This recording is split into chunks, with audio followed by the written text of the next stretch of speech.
Value capture refers to the recovery by the public of the land value increments, unearned income generated by actions other than landowners' direct investments. You could capture value through taxes, through regulatory means, through fees, through partnerships, and many others. For instance, betterment contributions considered to be something very hard to do, but Bogota has a public works being funded at the scale of $1 billion of works. I'm going to talk about the selling of building rights. The idea of this charge on building rights is that you have a basic FAR and then a maximum FAR. The basic one would come with your right as a property owner.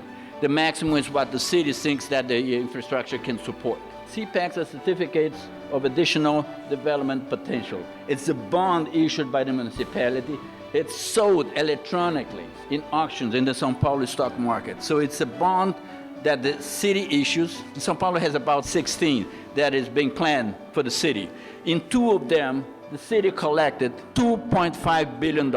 We're still very short of the potential of most of these instruments.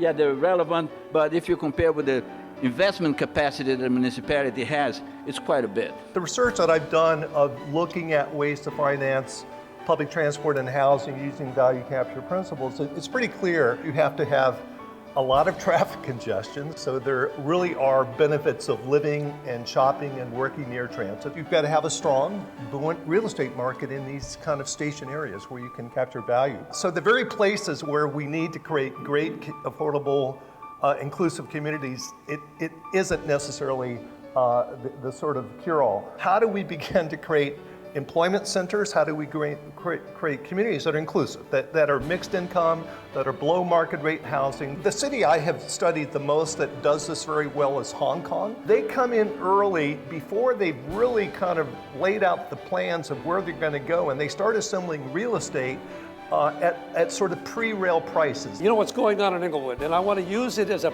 perfect example of an opportunity. It's got a light rail station going in. It's got undeveloped land in the downtown. It happens to have a new team in town. You've got close to $10 billion of value that occurs in that community within about a 3 to 4 year period. It can be used for community investment. It can be used for investment in neighborhoods.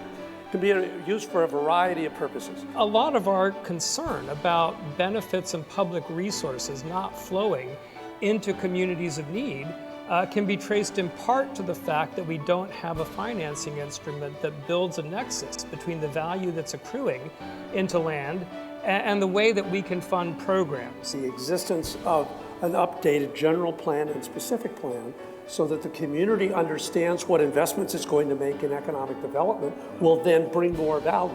That added value then can be reinvested. You can create both sustainable finance and sustainable urbanism by better combining urban design and good planning with these kind of value capture approaches.